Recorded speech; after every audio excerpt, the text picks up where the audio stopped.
Formigas mortas, suas mandíbulas fixadas nos veios centrais, mantendo seus corpos sem vida no lugar. De cada formiga brota uma longa haste, inclinada pelo peso de sua bolsa cheia de esporos. Essas hastes são fungos cordíceps que mataram as formigas e estão se alimentando de seus corpos, liberando esporos que caem no solo da floresta. Crescer dentro das formigas é uma forma inteligente de conseguir a energia necessária para se reproduzir, mas, para os fungos, elas servem a outro propósito. Uma vez infectada pelo cordíceps, a formiga vira um zumbi. Ela passa a ignorar suas tarefas do dia a dia em sua colônia no solo da floresta e cede ao impulso de subir em uma árvore. Ali, encontra um veio de folha no lado norte do tronco, uns 150 centímetros acima do solo, e morde com força, ancorando-se no lugar. Pouco depois, o fungo rouba a vida da formiga.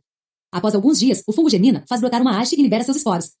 Eles caem no solo, cobrindo os detritos folhosos embaixo e infectando uma nova tropa de formigas. O cordíceps muda o comportamento da formiga, controlando-a de uma forma incrivelmente específica para ajudá-lo a dar origem à próxima geração de fungos. Não se trata do único micro-organismo capaz de modificar o comportamento do hospedeiro. Cães infectados pela raiva, em vez de se enroscarem para morrer, tornam-se extremamente agressivos. Com a boca espumando uma saliva cheia de vírus, eles vão atrás de briga, loucos para morder outro cão. Ratazanas infectadas pelo parasita toxoplasma perdem o medo de espaços abertos e Lucy passam a ser atraídas pelo odor da urina do lince, efetivamente indo ao encontro de seu maior predador. Insetos infectados por um nematomorfo parasita parecem cometer suicídio ao saltar na água, onde o parasita consegue emergir do inseto morto. Todos esses comportamentos controlados por micro-organismos se desenvolveram porque os ajudam a se espalhar para novos hospedeiros. Os vírus da raiva que fazem os cães morderem os outros são transmitidos para mais um ou dois cães, onde continuam se reproduzindo. Os parasitas toxoplasma, capazes de direcionar ratazanas para felinos, podem continuar seu ciclo de vida quando a ratazana é morta e comida. Os nematomorfos precisam encontrar uma fonte de água para achar parceiros e se reproduzir. Conseguir controlar o comportamento do hospedeiro aumenta a capacidade de sobrevivência e reprodução dos micróbios, que são favorecidos, dessa forma, pela evolução. O espantoso é quão preciso esse controle pode ser. Os efeitos de vírus, bactérias e fungos sobre o comportamento não se limitam à vida selvagem. Os seres humanos também podem ser expostos aos caprichos deles. Tomemos o caso de uma menina belga, senhorita, que até os 18 anos havia sido feliz e saudável, e estava se preparando para os exames da faculdade. No decorrer de poucos dias, tornou-se agressiva, não quis mais se comunicar e perdeu as inibições sexuais. Foi enviada a um hospital psiquiátrico, onde lhe prescreveram medicação antipsicótica e ela recebeu alta. 3 meses depois, senhorita retornou ao hospital com um comportamento ainda pior, acompanhado de vômitos, diarreia incontroláveis. Seus médicos decidiram por uma biópsia do cérebro, o que revelou a origem de seu problema psiquiátrico. Ela tinha a doença de Vipre, uma infecção rara causada por uma bactéria que ocasionalmente anuncia sua presença através do comportamento de seu hospedeiro. É interessante notar que senhorita apresentou sintomas gastrointestinais, vômitos e diarreia, junto com os comportamentais que a levaram ao hospital psiquiátrico. Pessoas que sofrem da doença de Vipre normalmente chegam ao médico com rápida perda de peso, dor abdominal e diarreia, todos sinais de infecção gastrointestinal. Na senhorita, a infecção havia afetado não apenas o intestino, mas também o cérebro, desviando a atenção dos médicos de sua verdadeira origem. De fato, sintomas gastrointestinais são surpreendentemente comuns em pessoas com distúrbios neurológicos e mentais, embora costumem ser vistos como irrelevantes quando comparados com o comportamento alterado. Para uma mulher extraordinária, porém, a diarreia de seu filho autista mostrou-se uma pista que valia a pena seguir. Ellen Bolt já era mãe de 3 filhos quando o quarto, Andrew, nasceu em fevereiro de 1992 em Bridgeport, Connecticut. Ele era, como sua filha Erin e seus 2 outros filhos haviam sido, um bebê feliz e saudável, atingindo todos os marcos de desenvolvimento. Na época de seu check-up de 15 meses no pediatra, Andrew parecia bem, mas, para surpresa de Ellen, o médico ficou horrorizado com o estado dos ouvidos de Andrew. Estavam cheios de líquido, constatou. Andrew tinha uma infecção grave nos ouvidos e precisava de antibióticos. Fiquei surpresa porque ele não tivera nenhuma febre e estava comendo, bebendo e brincando normalmente, disse Ellen. Porém, 10 dias depois, quando Ellen retornou para uma revisão, o líquido não havia desaparecido. Um segundo tratamento de 10 dias foi prescrito, dessa vez com um antibiótico diferente. Por fim, os ouvidos de Andrew sararam. Mas a cura se mostrou temporária e a saga continuou.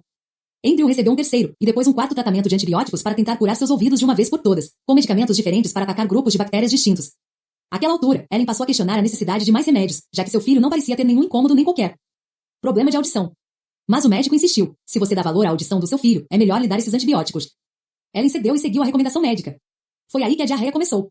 E como esse é um efeito colateral comum de tratamento com antibióticos, o médico, em vez de interrompê-lo, prescreveu mais 30 dias de medicação para manter a infecção longe. Durante a última sequência de medicamentos, o comportamento de Andrew mudou. De início parecia um pouco bêbado, sorrindo e cambaleando. Como um bêbado feliz, disse Ellen. Brinquei com meu marido dizendo que da próxima vez que dessemos uma festa poderíamos batizar o ponche com seus antibióticos para animar o ambiente. Achamos também que os ouvidos de Andrew deviam lhe estar causando tanta dor que agora ele estava delirando de felicidade por ter se livrado dela. Mas isso durou pouco, e após uma semana Andrew começou a ficar retraído. Tornou-se arredio e mal-humorado, e depois muito irritável, gritando o dia todo. Novos sintomas gastrointestinais surgiram, a diarreia de Andrew piorou e estava cheia de muco e comida não digerida. Antes dos antibióticos, eu não tinha um filho doente. Agora tenho um filho muito doente.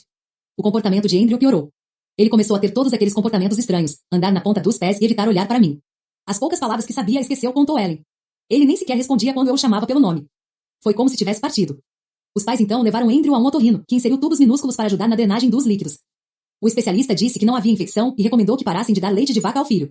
Nesse ponto, seus ouvidos estavam curados. Ellen ficou esperançosa. Pensei, certo, agora que conseguimos curar os ouvidos, seu comportamento voltará ao normal. Mas logo ficou claro que isso não ia acontecer. Àquela altura os sintomas gastrointestinais de Andrew eram terríveis e embora ele antes tivesse um peso saudável, tornou-se uma criança esquelética com a barriga inchada. Seu comportamento também ficou mais estranho. Andava na ponta dos pés sem dobrar os joelhos, ficava à porta, acionando o interruptor para acender e apagar a luz durante meia hora, preocupava-se com objetos, como potes com tampas, mas não se interessava por outras crianças. Acima de tudo, gritava. Àquele ponto, desesperado por ajuda, o casal começou a levá-lo a vários médicos em busca de respostas. Aos 25 meses foi diagnosticado o autismo.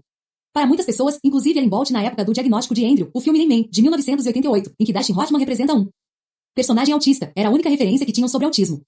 No filme, apesar de graves dificuldades nas interações sociais e sua insistência em manter a rotina diária, o personagem de Hoffman possui uma memória extraordinária, sendo capaz de lembrar anos de dados da Liga Americana de Beisebol.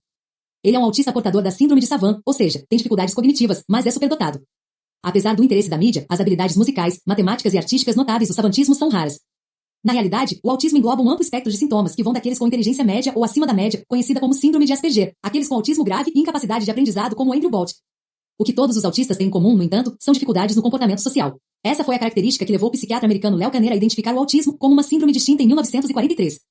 Em seu artigo seminal sobre o tema, descreveu os casos de 11 crianças que compartilhavam uma incapacidade de se relacionarem de forma normal com pessoas e situações desde o início da vida. Kanner pegou emprestada a palavra autismo, que significa ensimesmamento, da constelação de sintomas associados à esquizofrenia. Existe desde o princípio, escreveu ele, uma extrema solidão autista que, sempre que possível, despreza, ignora, bloqueia qualquer coisa que venha de fora. Os portadores podem não conseguir entender entonação, talvez não captando as piadas ou levando sarcasmo e metáforas ao pé da letra. Podem ter dificuldade em mostrar empatia por outras pessoas e compreender as regras sociais implícitas que as outras pessoas aprendem durante a infância. Além disso, podem preferir uma rotina fixa ou tornar-se obcecados por uma ideia ou objeto. Na década de 1990, quando o autismo de Andrew Bolt foi diagnosticado, acreditava-se que todas as crianças com autismo já nasciam com a doença, como Léo Kanner havia observado. Para Ellen, aquilo significava que o diagnóstico tinha que estar errado. Eu sabia, no fundo da alma, que Andrew não tinha nascido daquele jeito. Eu havia tido 4 filhos, ele estava bem, absolutamente bem. Mas apesar de suas afirmações, os médicos apenas insistiam que ela não devia ter percebido sinais que Andrew era autista desde que nasceu. Sua convicção de que isso não era verdade significava que seu filho ainda não tinha recebido o diagnóstico correto. Foi essa convicção que levou Ellen à pesquisa que acabaria levando a uma hipótese revolucionária sobre a causa do autismo. Antigamente, o autismo era raríssimo, afetando cerca de 1 em cada 10 mil pessoas. No momento em que as primeiras pesquisas foram realizadas, no final da década de 1960, cerca de 1 em cada 2.500 crianças eram afetadas. No ano 2000, Centros de Controle e Prevenção de Doenças dos Estados Unidos começaram a manter registros, de início indicando que o transtorno do espectro autista afetava 1 em cada 150 crianças de 8 anos. Esta cifra aumentou rapidamente nos 10 anos seguintes, atingindo 1 em 125 em 2004, 1 em 110 em 2006 e 1 em 88 em 2008. Na época da última contagem, em 2010, os números estavam em 1 em cada 68 crianças. A frequência dos casos mais que dobrou nos últimos 10 anos. Representadas num gráfico, essas cifras parecem extremamente preocupantes, já que o aumento mostra poucos sinais de que vai ceder. Se essa tendência persistir no futuro, teremos o quadro de uma sociedade bem diferente. As estimativas conservadoras sugerem que 1 em cada 30 crianças poderá ser autista em 2020, e alguns chegaram a sugerir que toda família nos Estados Unidos terá uma criança no espectro autista em 2050. O transtorno do espectro autista tende a afetar mais os meninos do que as meninas, e mais de 2% dos meninos agora se enquadram no espectro autista. Embora alguns digam que o aprimoramento do diagnóstico levou a um falso aumento, e que a maior consciência sobre a questão sem dúvida deve ter contribuído para os números atuais, os especialistas concordam que o aumento nos casos de autismo é genuíno. Mas até recentemente poucos concordavam sobre sua causa. Na época em que Ellen Bolt começou sua pesquisa, a teoria predominante para a causa do autismo era genética. Apenas uma década antes, muitos psiquiatras acreditavam na hipótese da mãe geladeira, que havia sido inadvertidamente apresentada por Léo Kanner em 1949. Ele escrevera que crianças autistas estavam expostas desde o início da vida à frieza, obsessão e um tipo de atenção mecânica dos pais, somente às necessidades materiais. Eram deixados de maneira impecável em geladeiras que não degelavam. Seu retraimento parece ser um ato de afastamento de tal situação, em busca de conforto na solidão.